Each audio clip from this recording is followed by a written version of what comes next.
Welcome back to another episode of Totally Not Appropriate. You're listening to the TNA podcast. Totally Not Appropriate.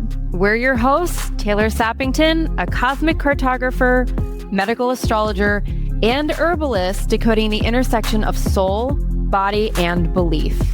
And Adrienne Irizarry, a psychoalchemist trained in East Asian medicine, vibrational healing, and the sacred science of your nervous system. Together, we blend ancient tools, clinical wisdom, and unapologetic truth-telling. From main events to metaphysics, tarot to tonics, karma to cancel culture, nothing is off limits and everything is on the table.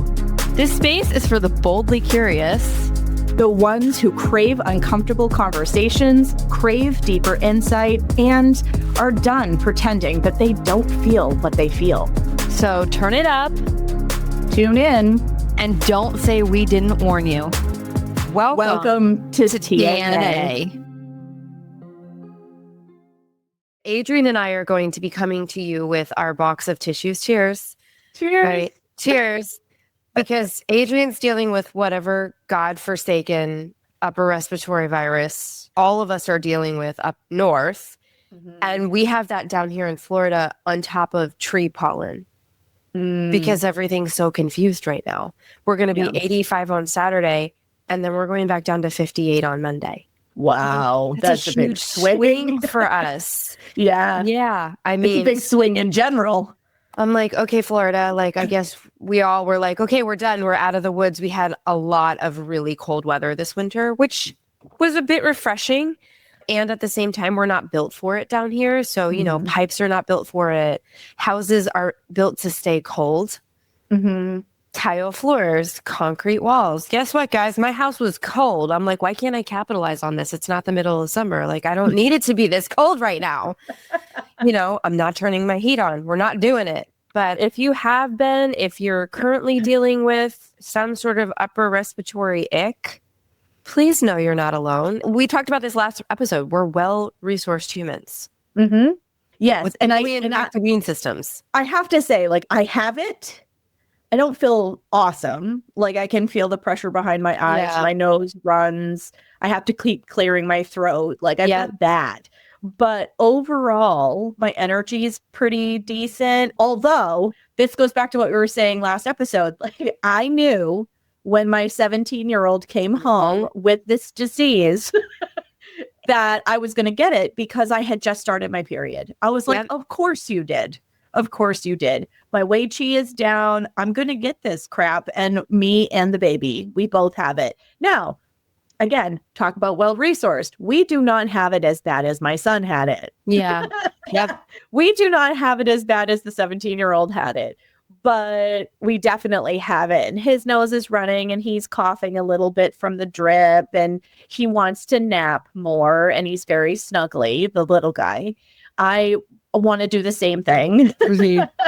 But like, I'm not laying for 2 solid days dead in a bed. I was. No shame. I was here. Oh my God. It was 3 for me. Day 4, I probably pushed it too hard. You know, I think you had something different than I had, though, because you were far more involved than me. Oh, it was awful. And guys, I know we talked about this last episode, but I think it's worth mentioning again. I am not a proponent of pharmaceutical utilization on a routine basis. I think that is why. What are we managing with our pharmaceutical? I think I made it really clear when I said to Adrienne and we were talking about Motrin, like, my body aches were back the next day. I didn't actually address the thing that was causing the ache, you know, but it did get to a point where I contemplated a decongestant because I was like, there is so much congestion in my face and the herbs that are usually effective that I utilized, they couldn't touch it. You know, it was just too pervasive. And there was a few moments where I was like, is it masochistic of me to forego the sufedrin? Like, am I creating more harm than I am doing good because I'm not utilizing a tool that's readily available to help drain the excess mucus that's sitting behind my ears? And to your point, behind my eyes literally hurt. Yeah. So much pressure. So I got in my car. I drove over to Walgreens. I picked up the decongestant and I did the thing that I would recommend none of you do. I looked at the ingredients list. I knew where you were going with that too. I bought the damn pseudoephedrine. I get in the car and I look at the ingredients list and I'm like, God damn it, Taylor. Like, now I'm not going to take it because I'm like, why do we need maltodextrin in this shit? Why do we need red number 40? Like, why do we need this? Why can't we just have a white pill with sufedrin in it? Like, the primary active component of what I'm seeking to utilize. So I went across the street, I bought the thing, and then I looked at the ingredients list. Don't do that. Just don't do that. Don't do that. Don't do that. So here we are, 10 days later, and I'm still dealing with some pretty gnarly mucus. Oh, man. See, I'm only like day 2, day 3 into all of this. I came down with it like right at the end of my bleed. Yeah. And I'm just like, of course I did. So the little guy started getting snotty first. Then I was like, uh-oh, that means I'm getting it. Sure enough.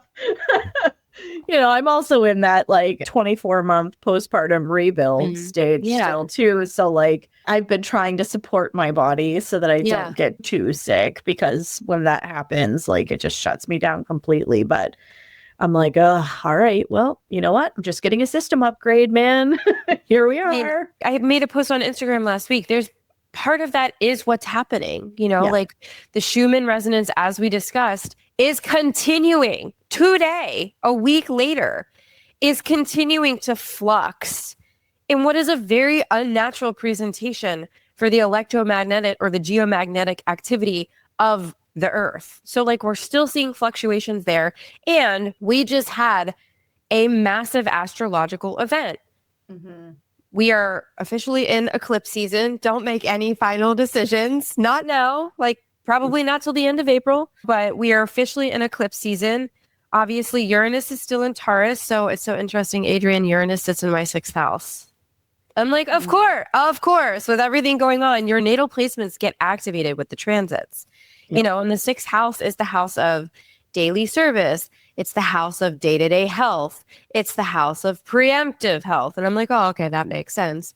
And then obviously Pluto in Aquarius, Saturn and Neptune in Aries. There's a lot going on. And we have the Lunar New Year, essentially. So the year of the fire horse. And Adrienne and I were starting to talk about how so many people, they're treating it as if we would treat the Gregorian New Year, like this is my fresh start. And like, I'm so excited for the momentum. And Adrienne and I were like, yes. And I'm like, no. We need to hit record to talk about this. Like, this is important. And I said to Adrienne, I wish more people understood that the fire horse is an undertaker. And I wonder how many people know what I mean when I say that. Like, it's the symbol in the Chinese zodiac that comes in and literally cleans out the garbage. I mean, think about what the element does, right? Yeah. It burns away. Yeah. There is a destructive component to it, particularly if it is left unchecked. Yeah. And so this is something I was saying in my Rebel Remembered group last night. And this was what we had started to talk about. And then Taylor was like, oh, let's hit record.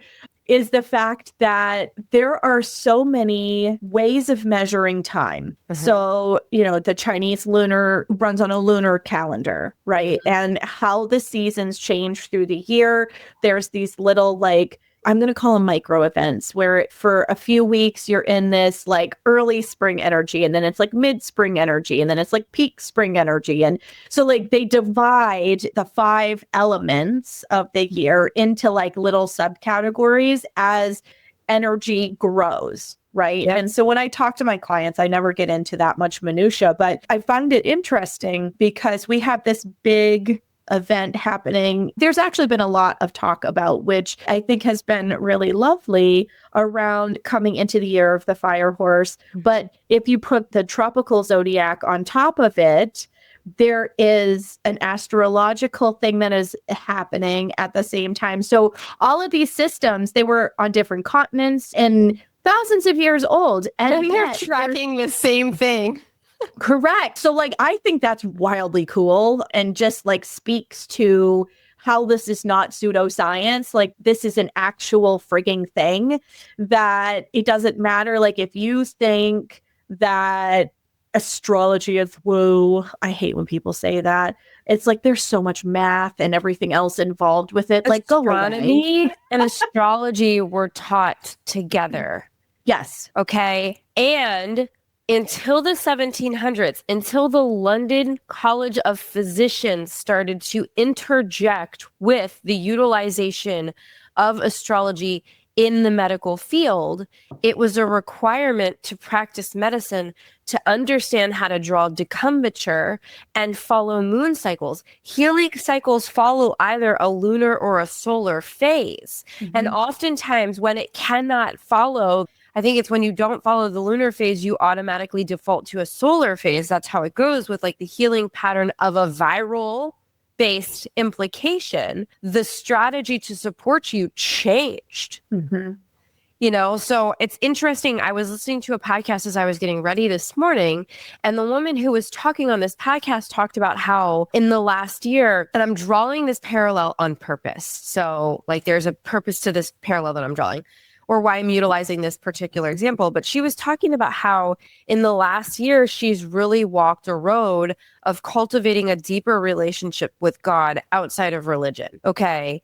But in the cultivation of this deeper relationship with God, she has stopped all of the spell work she was doing. Okay, understood, you know, like fascinated by the occult. She's like, but the one thing that I have not walked away from is astrology. In the cultivation of my relationship in a deeper capacity with God, I have walked away from like spell work and candle work and this, that, and the other. But I have not walked away from astrology because it is literally written into the Bible. I am only saying that because there's this big push from religion that astrology is demonic, and it is not. And if I had any interest in going back and reading one of the 15 Bibles I had from when I was 14 and illuminating all the places that it existed, maybe one day. But to your point, it's not woo. No, not at all. I mean, if you look at the calendar in Judaism, it is based on the lunar cycle. And that's where some of the Bible originated from. Like, yes, there's a difference of opinion of whether the Messiah has come or not. But like early stages of this Bible, like these men were Jewish. They were following a lunar calendar. Like, what? So anyway, I find this fascinating that cross-culturally, we recognize the importance of the sun and the moon and how it moves through the sky and how celestial bodies move through the sky. You can see it in the Aztecs. You can see it in the Mayans. You can see it in all of those calendars. You can see it Greek. Yeah, all across time and space. We have understood that these things move the way that they do. And so I found it kind of interesting, this fascination that people have had with the fire horse this year, because it's like, oh, hey, guys, yes, it sounds like this big, majestic, because you get this picture of a horse with a mane blowing, and it's all about movement and momentum. Well, yes. But think about how fires can burn out of control. Humans are so silly. You know, it's funny because we're predisposed to look at the negative aspect of so many things. Like we automatically default to the negative in so many things. But when we want it to work for us, we're like, it's great. It's momentum. You know, in ancient Chinese myth, when the world's old structure, if you will, got too heavy to carry forward or could no longer hold the weight of the world that had been constructed on it, right? The dragon horse was the element that rose from the Yellow River. Like there's a whole mythology that goes along with it. And I think that's exactly what this fire horse is, right? So with the scales of a dragon, where's the fire component coming from, guys? We're talking about a fire horse. Adrienne, you want to say something? I can see it on your lips. No, I mean, the fire element can bring joy and destruction. Right. And I think it's interesting that, okay, guys, politically, the United States is a disaster. Our entire government is compromised. Really? I hadn't noticed. You know, I actually think we're occupied. I love my life. I have no desire to die. My car works fine. My brakes are good, right? Like, I actually think the United States government is occupied. Just saying, right? So, like, we have a government that's completely and utterly ineffective at this point. We have little fires going on all over the world. Russia, China, Iran, the Congo, Haiti. What am I missing? Did you see the parade that they had in Germany the other day? No.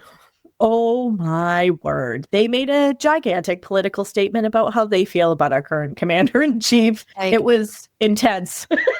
Okay, so like we've got little fires going on throughout the world. Okay, so we have like a government that's completely and utterly compromised. We have little fires throughout the world. We just had the Epstein files dropped, okay, which I think was utterly intentional. And I still think that there's something that they're really distracting us from. And I haven't figured that out yet. Yep. You know, so like there's obviously something going on with the Epstein files. Not a single arrest has been made. So like carry on, pedos.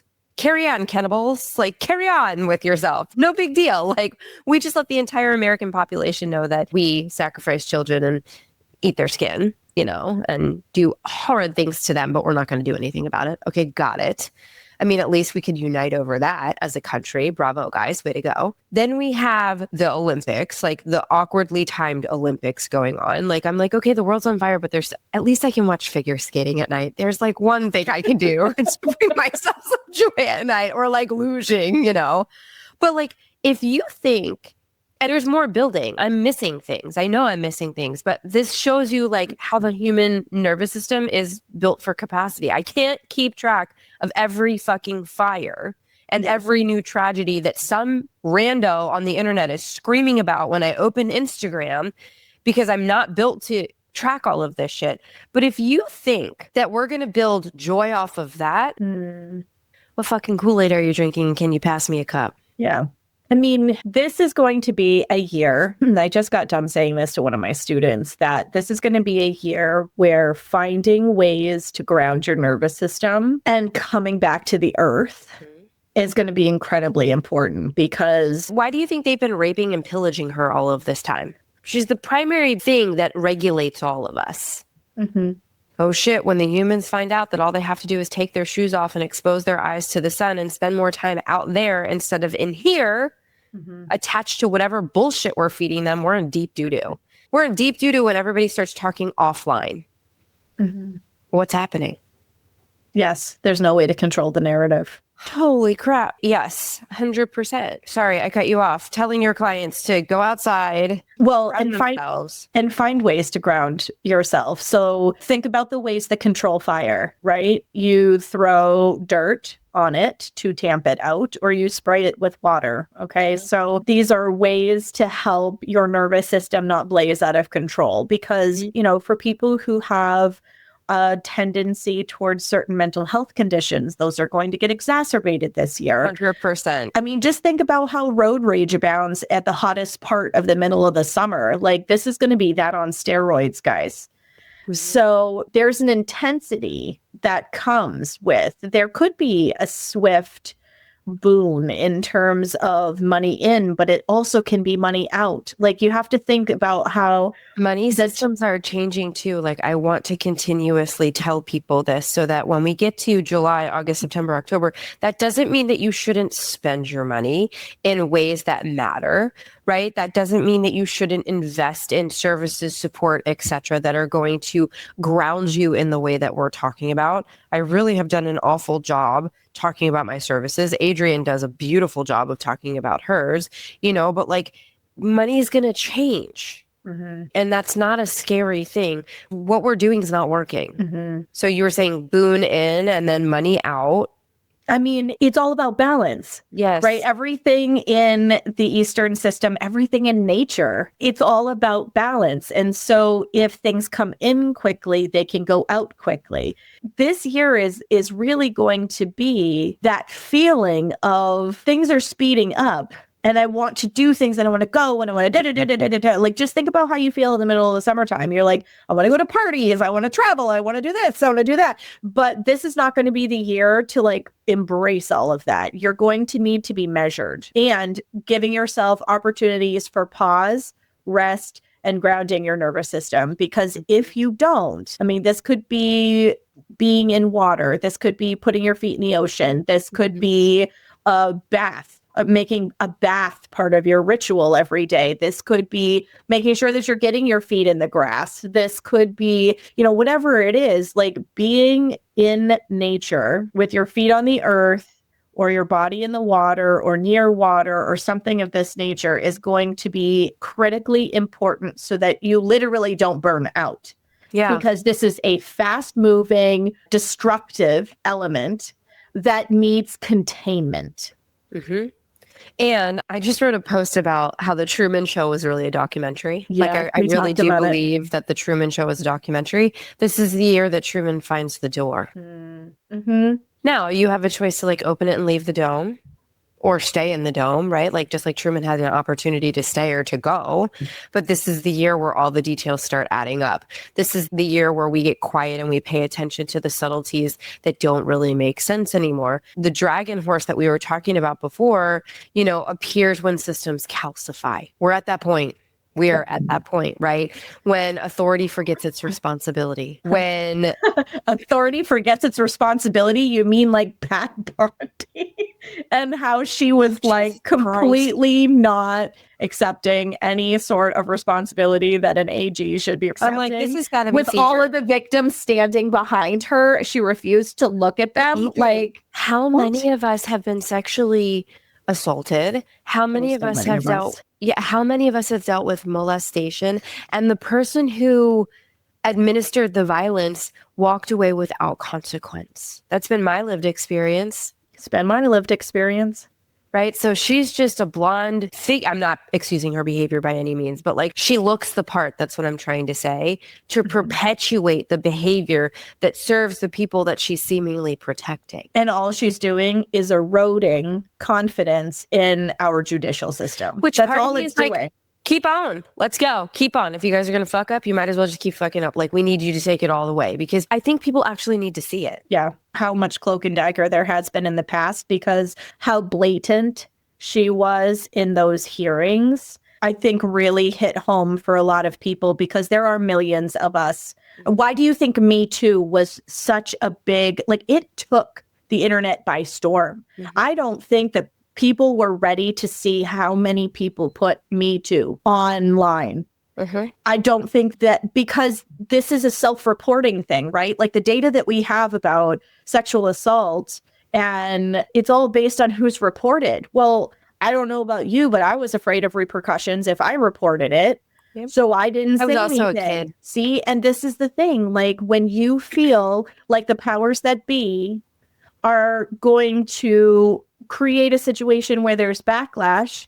Mm-hmm. If you say something, like this is the situation that so many women find themselves in. And I know for some of you listening, this is going to be triggering, but at the same time, like we're putting words to it because this is something that touches so many of us mm-hmm. and is a lived experience for so many of us. Mm-hmm.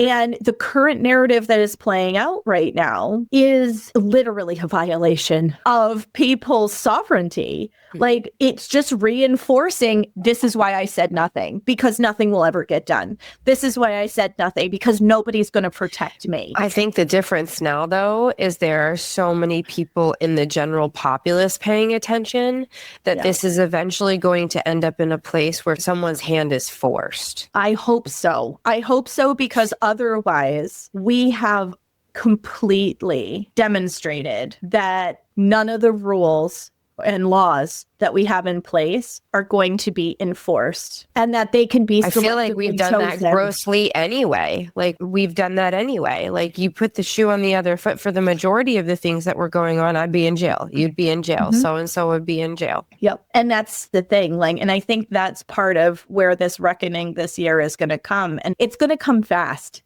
And it's going to be destructive. And I saw somebody post something about, well, if they arrested everybody, then the whole government would fall apart.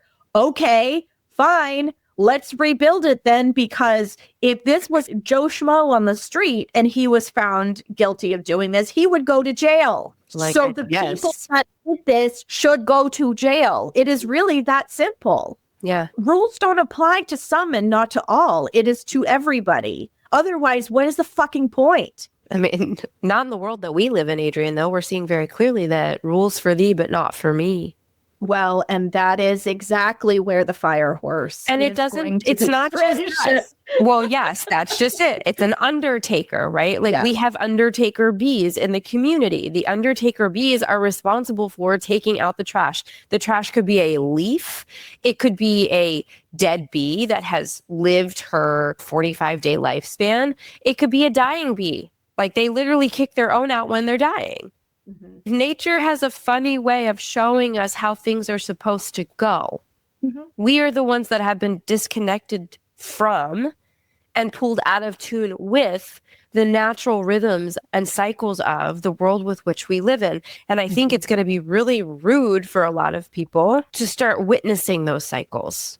Mm-hmm. We've been way too comfortable for far too long. Yeah. And it's problematic. Mm-hmm. Absolutely. When we live in a world where everybody gets a trophy. Sorry, that's just not how life works. Yeah. I see that in the behavior of so many kids too, that it makes me a little fearful for what it's going to look like when I am older and they're supposed to be the generation taking care of me.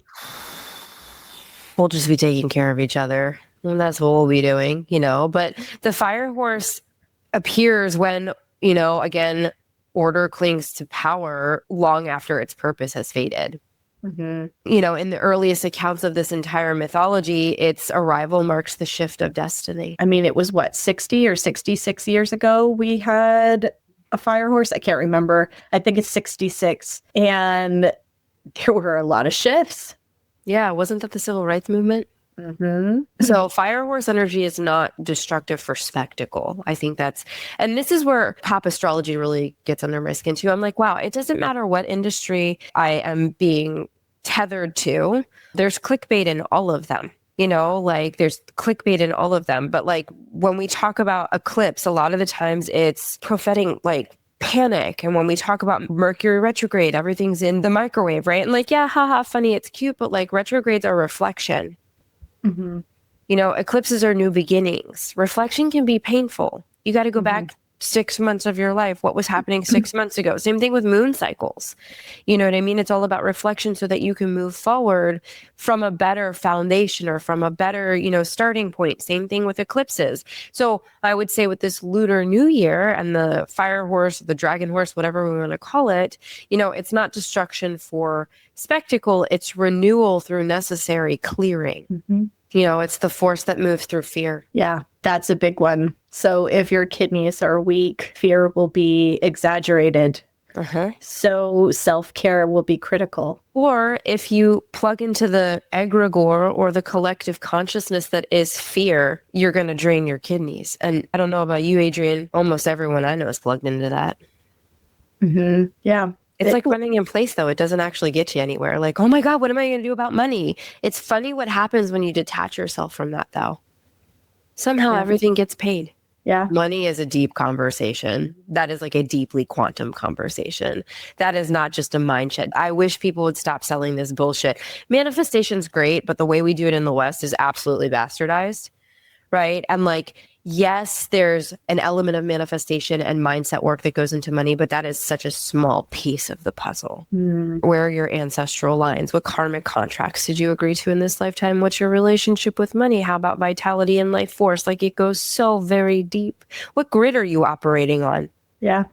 And people don't know how to find that information. They don't even know how to ask that question. Talked about, right? That's why we're here. I mean, we could start talking about this stuff, but it's not talked about because people think money is a very linear thing and there are systems of oppression and I guess we're not ready to have, I digress. I won't go there today, but many of us have chosen to live multiple different lifetimes experiencing many different things.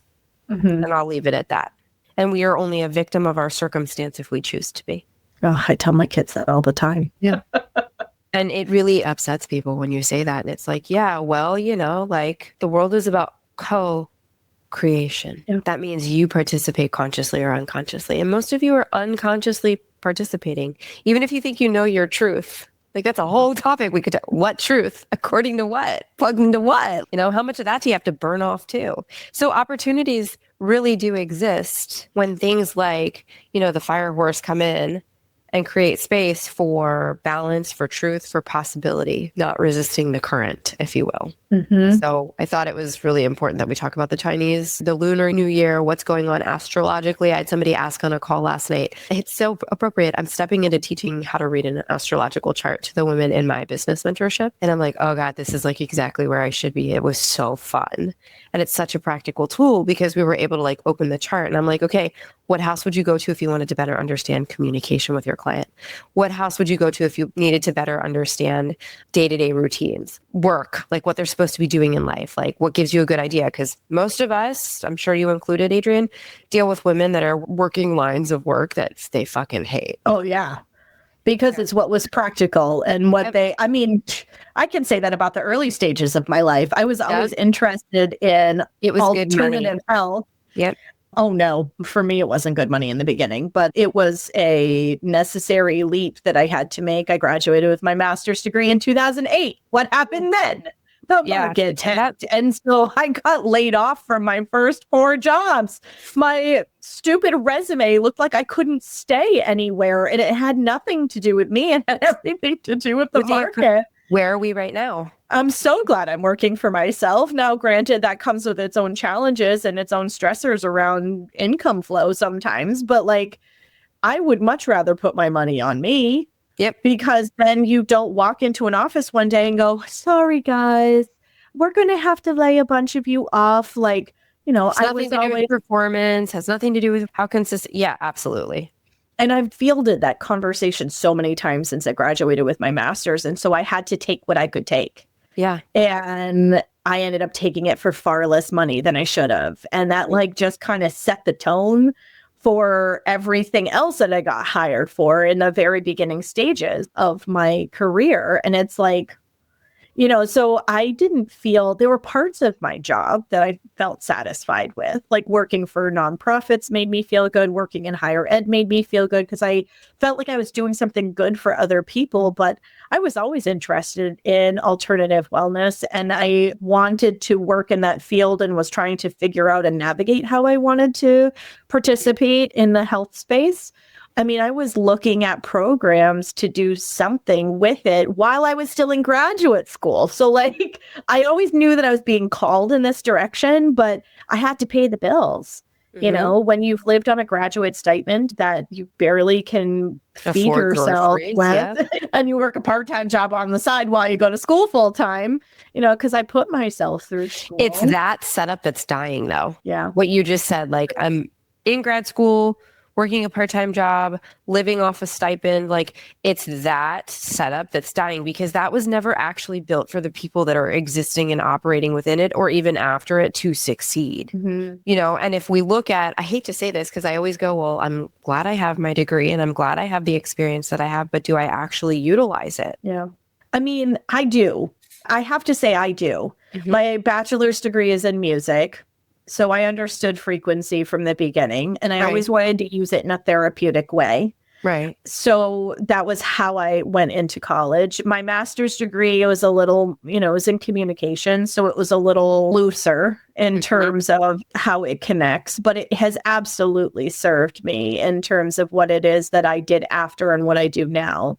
But yeah, there's this weird space that exists, particularly in this field, where you have to demonstrate that you know things so that somebody will actually have an initial conversation with you. But the people who really know things and are really good at it have more experiential kinds of learning. And so like, I sat down with an SEO person a little while ago because I was trying to like raise awareness around what it is that I do. And she said the biggest disservice is the fact that you don't have a doctorate.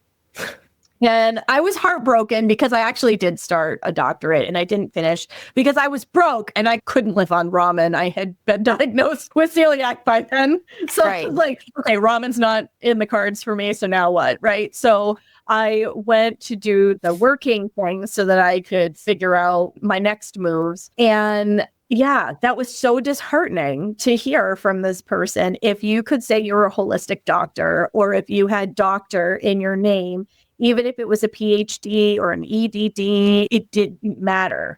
But what does that actually represent? Okay, because like if you're capable of going through a program where you get a PhD or an MD, we'll leave it at that. You're capable of operating in a setting where you can take in information, which is often limited based on the circumstances of that scenario. You're capable of hanging on to that information, and then you're capable of regurgitation, right? But it doesn't actually show that you're capable of practical application. But that's the part where there's a disconnect. You and I understand that. Well, but great. Let's have that conversation because I think it's important. When somebody is sitting at Google, right, and they're going, I'm looking for a holistic doctor because holistic doctor, holistic OBGYN, those are some of the most searched terms on the fucking internet, guys. And the thing is they don't exist.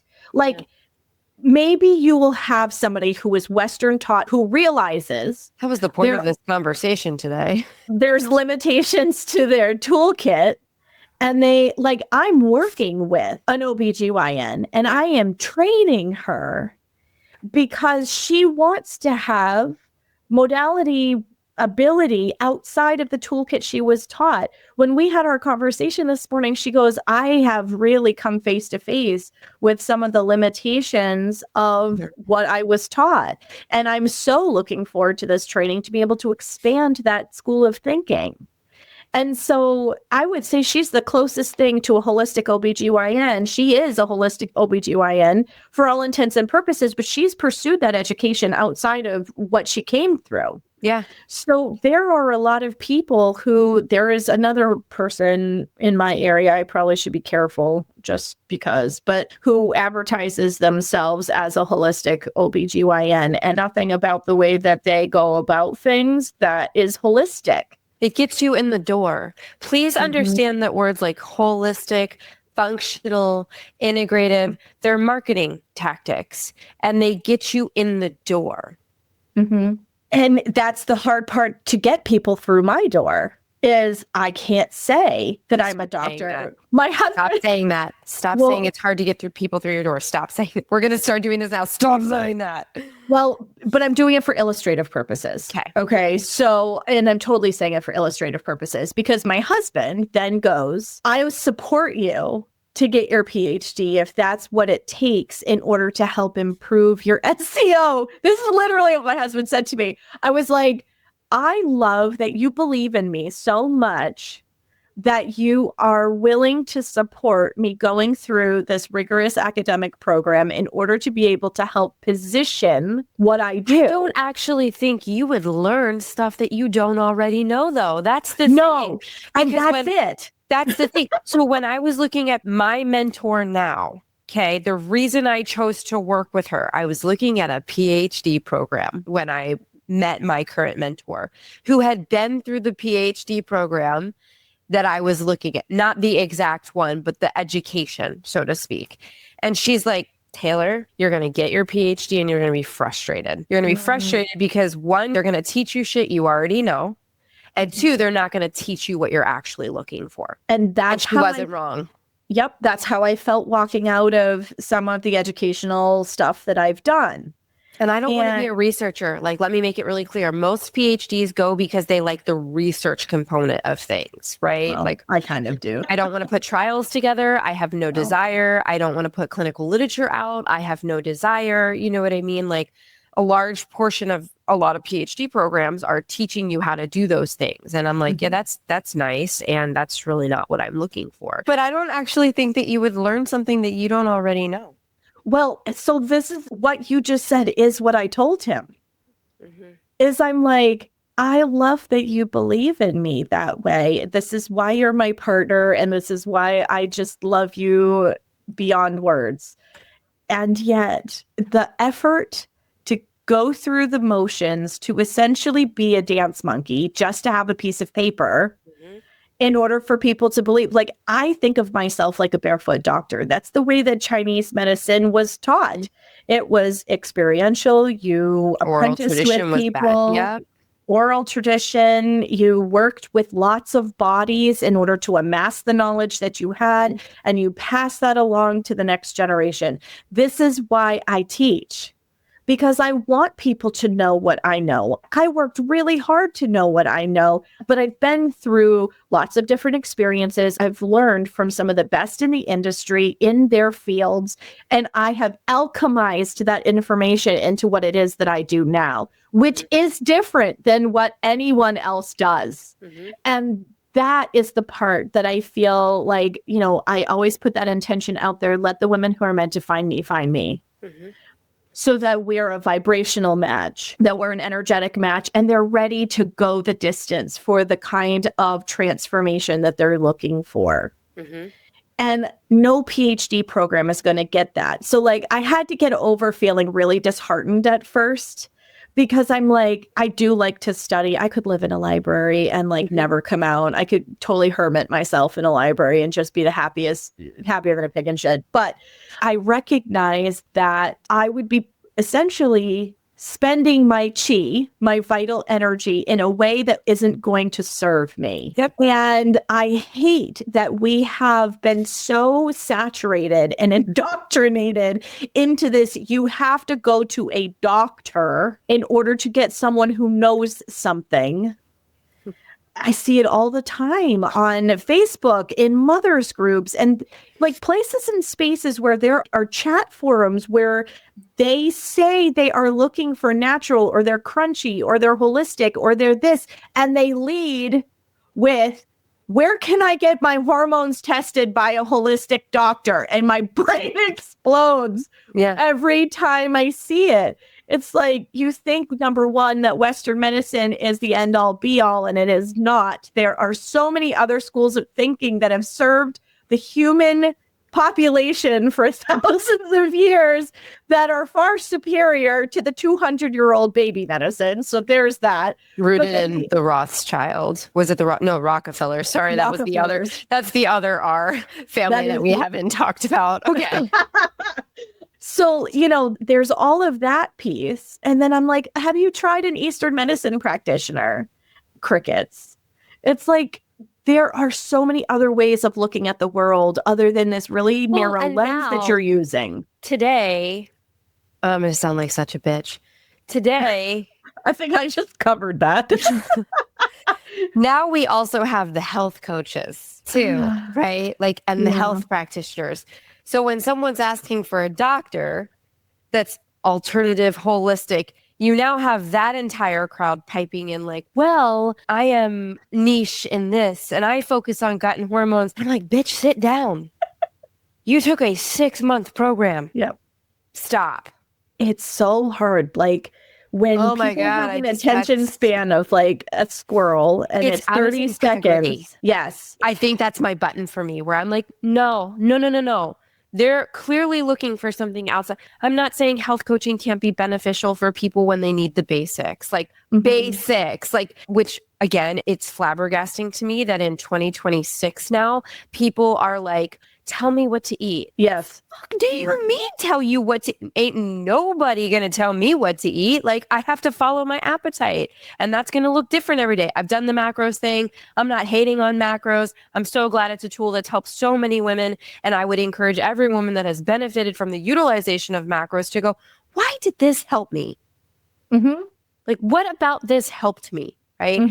Did it actually give me freedom and autonomy? You know, but like, health coaching is great for basics if you really need it. But most people who are like, I need help with the basics, I'm like, no, you just need discipline. You just need to sit down and you need to sit with yourself in a quiet enough capacity for a long enough time to hear what sits at your center. Which for some people, that in and of itself is hard.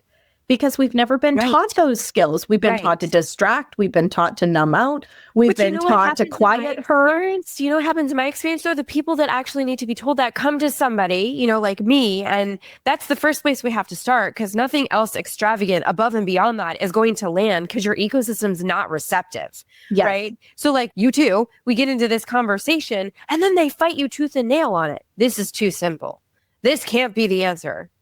Well, bitch, if it wasn't the answer, you would have gotten it by now. And we're sitting here having this conversation because you've never done the foundational shit. Because we haven't been taught it. Right. And I'm trying to teach you, but you're fighting me every step of the way. Okay, got it. Yes.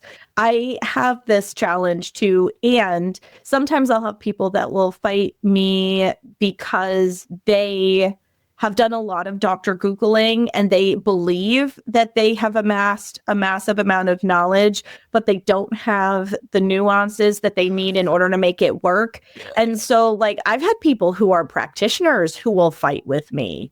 And it's like, okay, I am trying to help you. You are asking me to support you in the highest and best good with my toolkit, but you have to let me help you. But otherwise, we're spinning our wheels. Most people are incapable of recognizing that the biggest common denominator, the biggest contributing factor to their inability or their failure to launch is them. Yeah. Because, of course, like, it can't be. It's like shadow work, though, Taylor. I'm not saying this to be an asshole because I have sat in many classrooms where it's like, it's you. The one I'm sitting in right now with quantum cosmology and frequency and all that. It's you. It's you. Do you know how many times I've had to turn the arrow around and be like, how many times have you witnessed me do that in the last 6 months where I'm like, oh my God, again. And guys, I'm paying a sweet penny to do this. Yeah. You know, but my best teachers are the ones that are unwilling to let me live my life without some form of accountability. They're unwilling to let me. It would be easy to teach me. I'm a good student. I learn quickly. It would be so much easier for everybody involved in my current education to be like, I'm just going to teach her how to do this because she's going to get it quick, right? And then we're going to go on our merry way. And we'll cover topics that don't really matter. But that's not what's going to make me effective in the application of learning what I'm doing right now. What's going to make me effective in the application of learning what I'm doing, same for you, I imagine, is understanding where my blind spots are, understanding how I contributed to certain situations, understanding what's mine to take responsibility for and what really needs to be cleared, let go, reimagined, upgraded, etc. And it's no different for any person listening to this podcast, right? Yeah. So that's why you continue to go to the doctor and then the naturopath. This is kind of like, we're probably going to have to do a whole nother podcast for the topic we talked about today before we hit record, you know, but like, I imagine for anyone listening who's continuing to hit the same wall, it's because you really haven't turned over every stone and you really, really haven't looked at how you're contributing to your current situation. And if you're sitting there going like, holy shit, I don't know. That's really good information. I've tried this. I've tried this. I've tried this. Cool. Okay. There are probably other places we need to go. Let's look at your ancestral line. Let's look at your DNA activations. Let's look at your contracts. Let's look at the grid with which you're operating on. This is where medicine's going. So we might as well talk about it. Quantum is going to take off. We are quantum body beings.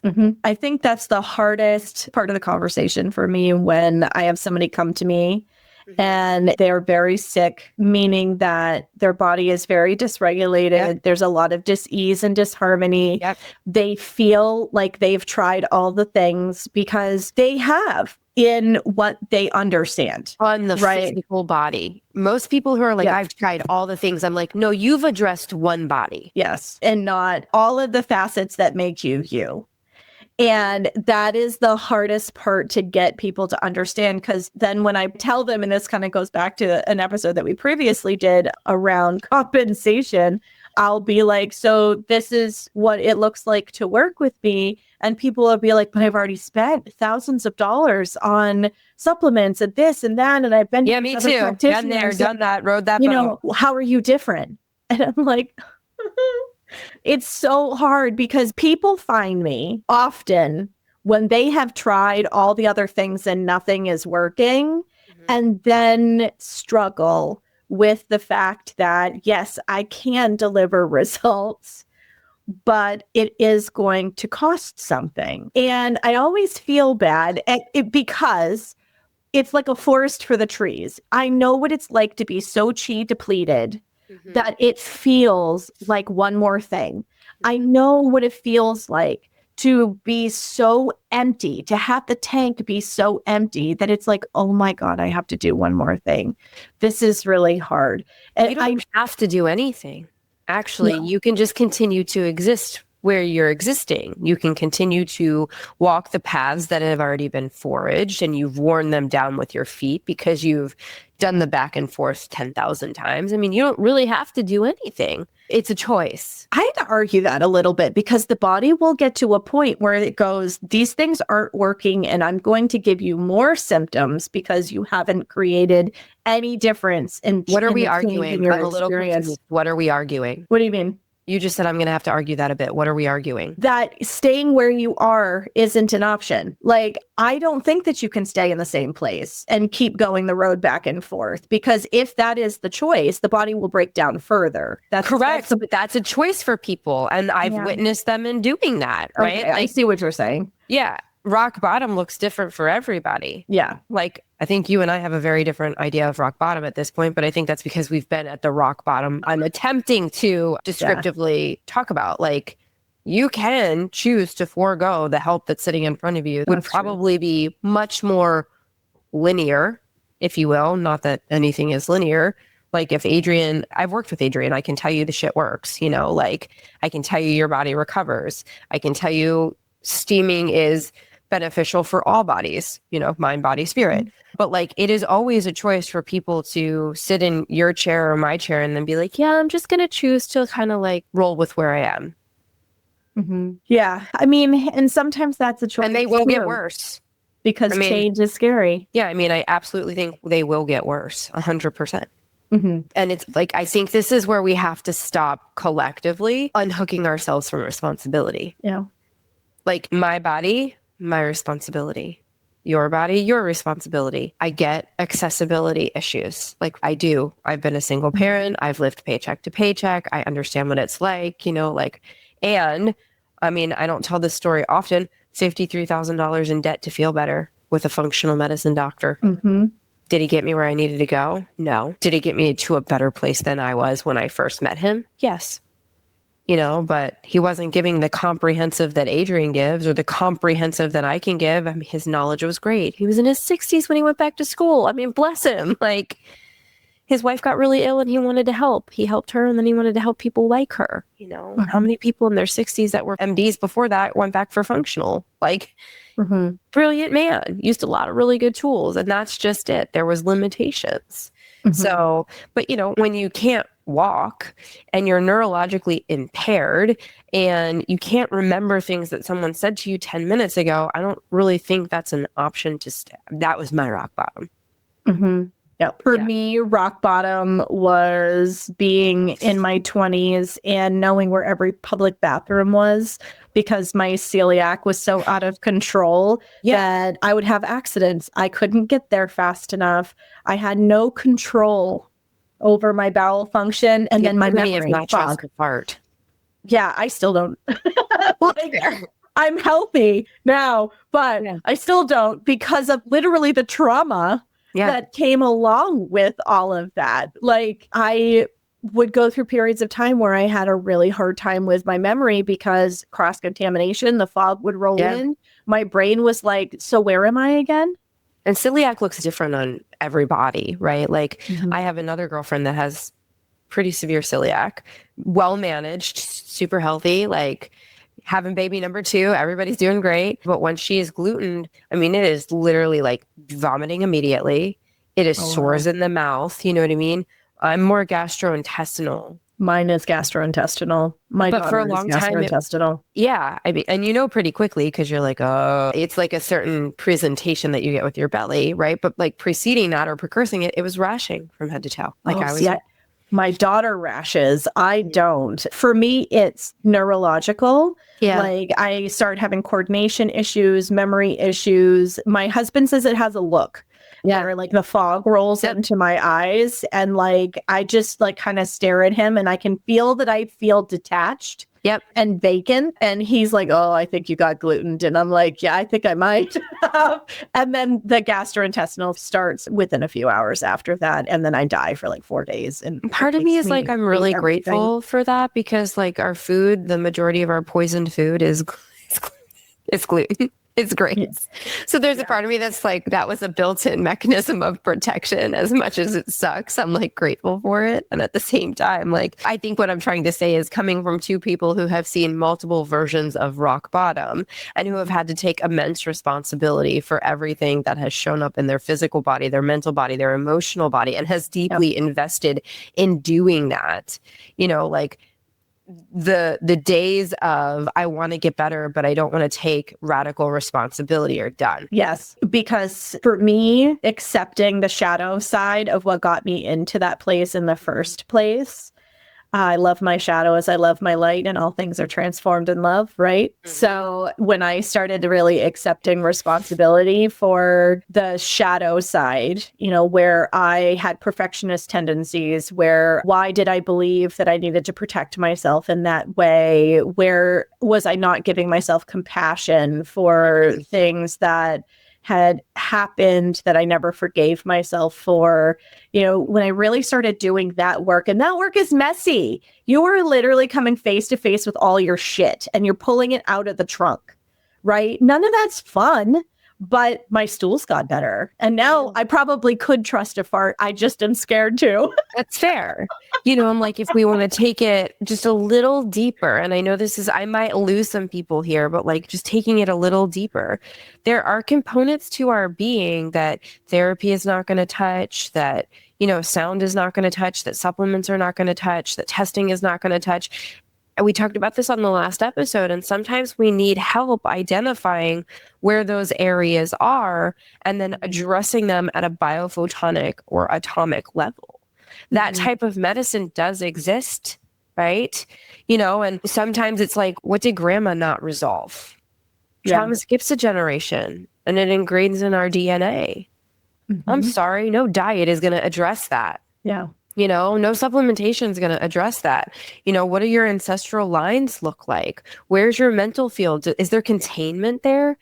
You know, is there collapse in your emotional body? Are all three of the bodies that we tend to on a routine and regular basis actually plugged into one another in a capacity that serves us? Or do bridges need to be built? Mm-hmm. Sorry, supplements are not going to build that bridge.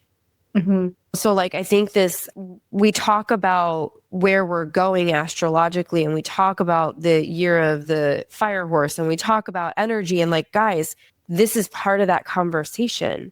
Mm-hmm. Not every part of you can be seen and wholly measured by the tools made available to you through Western medicine, through integrative health, through naturopathic modalities. Like, sometimes it requires a completely different alternative lens for you to fully see and understand what's going on. And that's going to require you to relinquish some of your control and preconceived notions and step outside the box. Absolutely. And look for something that you haven't looked for in the past. 100%. Google something different than holistic doctor, please. Yeah, absolutely. Acutonics, frequency, scalar wave, direct spectrum. Like, I can give you some search terms. Which ones am I missing for you? Like, what are really good? Vibrational medicine. Vibrational medicine. Yeah. Like, there are different ways that you can get to a practitioner that's actually going to look at you through a completely different lens from a different corner of the room. Like, that's helpful, especially when you're like, chronic symptoms. They're coming back for a reason.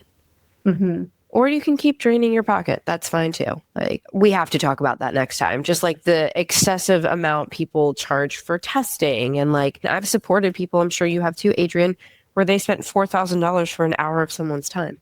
It's a big name too. I can't even imagine, because people fight me on what I charge so hard. It's the name, right? Though it's the name, they carry something. And unfortunately, a lot of people have to meet their heroes in order to understand that it's a mask, you know, or people that have participated in big name programs and spent $50,000+.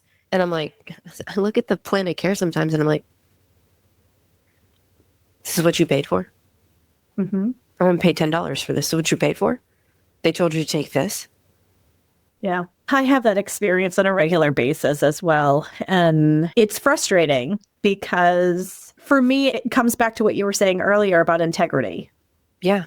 Right. How I practice is in integrity. And we had a whole podcast about like determining what to charge, right? Because we tend to undercharge for what you're doing from a heartfelt space. But then when you see what other people have paid in other ways, and then they fight you on your prices when you are literally working in integrity and authenticity, right? And you're showing up for them in the ways that they are looking for genuinely.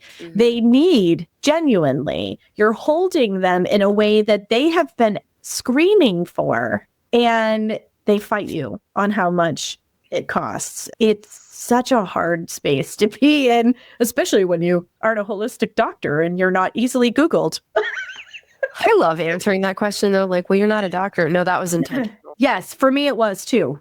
That was intentional. It still is. Like, even after that SEO conversation, and I said to my husband, I was like, I understand what you're saying, but I don't want it. I wish you could see Moana, my bulldog. I am just getting like pierced from the bed. Like I'm getting holes burned in the side of my face. She's been staring at me for an hour. She's like, Mom, are you done yet? Mom, I want to go outside.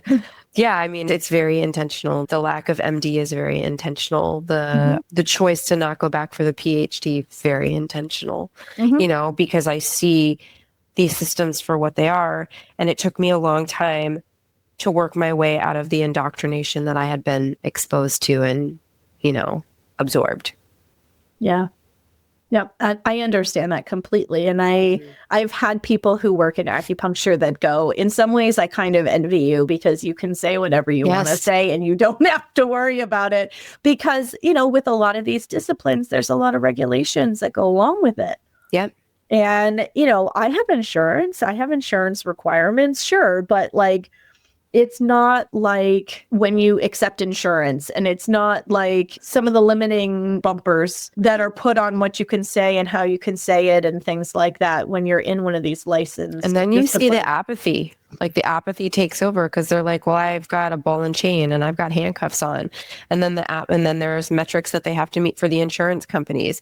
And then the apathy sets in, and apathy is like cancer. Yeah. Like, as soon as that sets in, guys, you're screwed. I'm sorry. Like, the joy of helping somebody, and the reason most people get into the medical field, as soon as the ball and chain is attached to the ankle and the handcuffs are replaced and the apathy sets in, that standard of care goes right out the window. Because they literally feel like they can do nothing about it. Well, you can leave the entire structure. You can leave the system, but that's scary as shit, especially when you're like $200,000 in debt. Yeah. I mean, and there are, and to that point, there are a lot that are unplugging from the matrix, and they're going to direct care models. And I had this conversation with a therapist the other day. I was in a networking group, and I asked him if he accepted insurance because of the nature of what I do for work. I could see potential referrals for some of the male clients that I see. And he says, no, I don't accept insurance. And I was just like, well, I feel like we've reached a point where any good care is not going to be with insurance. Yeah. I mean, at this point, it's not, though. I mean, can you hear that? Yes. So apparently Moana has decided that there's something exciting she needs to bark at. Holy shit. Okay. So on that note, you know, it's really the question that I would invite people listening to ask is like, what level of healing are you looking for? Are you looking for a Band-Aid, or are you really looking for transformation? And transformation requires old identities to die. Transformation requires going the distance with hard stuff. And as you do that work, it literally shifts your frequency. And as you shift your frequency, you're going to be attracting different people in the world around you. You're going to be moving through the world differently. You're going to desire different things. And all of those things are okay. You're stepping into the truest form of who you are. But that can be really unsettling. And one of the things that I learned really, really early on in this work is some people so deeply identify with their disharmony that they're willing to put a halt to their growth and their healing, because who they are without this thing is way too scary. Whether they consciously or unconsciously realize it, they essentially stonewall their own progress. And that was really hard for me to accept at the beginning, because I'm like, but we were making progress, but I can help you. Like, you don't have to suffer like this, right? The bleeding heart in me was just like, I don't want you to feel like this anymore. I know what it feels like to live like that, right? And and I had to really take a step back and be like, no, Adrienne, like, you're here as a guide. You're here with your knowledge to help facilitate, right? So that people have some structure around what do I need to do next?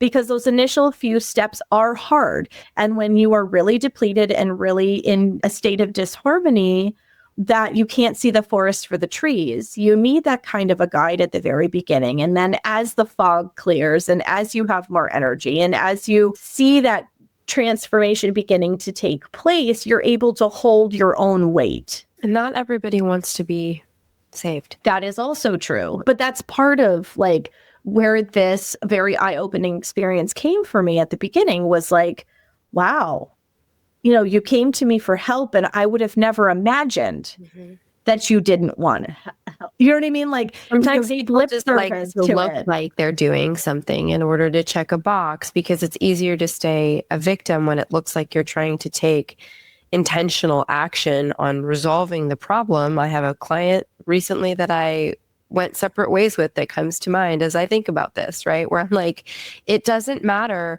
what I say.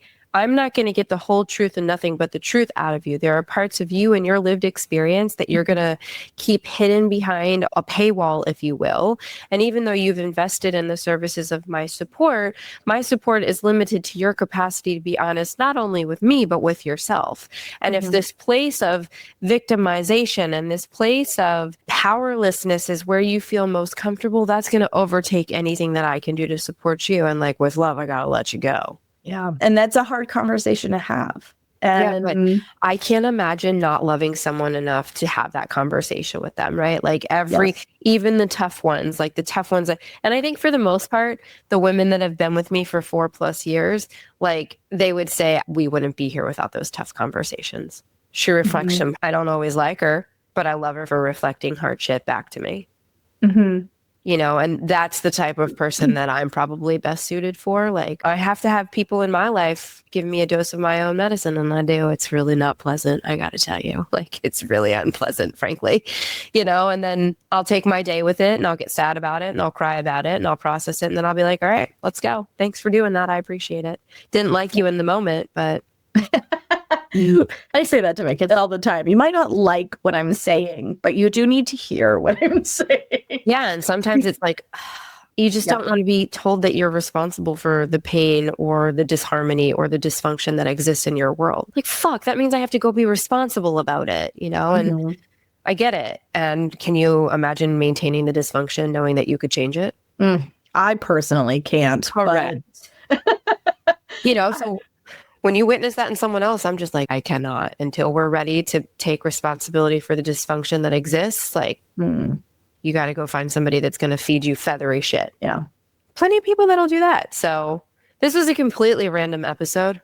We were supposed to talk about functional medicine. I think we'll get that next time. We're going to put that on the docket. But guys, remember, we are 24 hours into, maybe if that, the Lunar New Year. We are 24 hours into eclipse season. Mind your P's and Q's. Okay. Just be really, really thoughtful and intentional with every decision that you make right now. Don't make rash decisions. Yeah. Don't rush anything. And that's eclipse season, but that's in this entire year. No matter what system you subscribe to in terms of what is going on in the heavens, the heavens are telling us, do not rush shit this year. It is okay to make big decisions. Just make sure the big decisions are intentional, and be intentional with your small decisions too, because they compound. And remember, yes, there's momentum behind the fire horse, but what you are in the Chinese zodiac influences this. I'm a tiger. This is not known to be the greatest year for tigers, I was born on Chinese New Year. So I actually have characteristics of the pig and the rat both. And I was born late enough on Chinese New Year I mean, which is seen as a good omen, right? It's seen as good luck, which is great, but it means that like I see characteristics of both in how I move through the world. And this is not a good year for the rat. So I just have to be mindful and gentle and like really listen to my body. But that's what my solar return was telling me too, is that I listen to what she's saying to me. Yep. I mean, I've done multiple lunar returns at this point too. I'm doing them monthly. Those are available to anybody who would like a report for 12 months of what the weather forecast looks like every month. And a lot of people are navigating interpersonal like dynamics right now. They're being asked to really look at their inner world and pick and choose how they're going to move forward in their interactions with other people, in their business, with their health. You know, so it's there's like this common theme, and it just looks slightly different from person to person based on what's going on. So I'm so excited. So many people are excited, and just go slow, savor, let the systems collapse.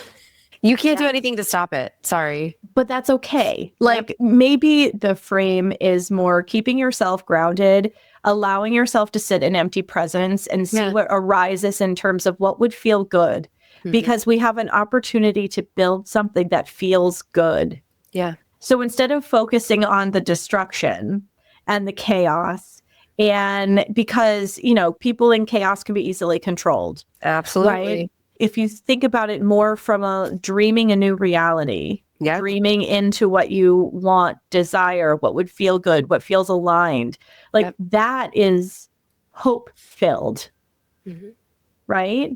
I mean, if you look at any dystopian nightmare movie or any other shit out there, the common theme is hope and love are both human emotions that override everything. Love Don't is lose what's that. going to prevail. So, okay, functional medicine next time. I'm not even going to commit to it. So in some future episode, we're going to be talking about how functional medicine is a ceiling, not a floor. But for now, and until next time, guys, stay well.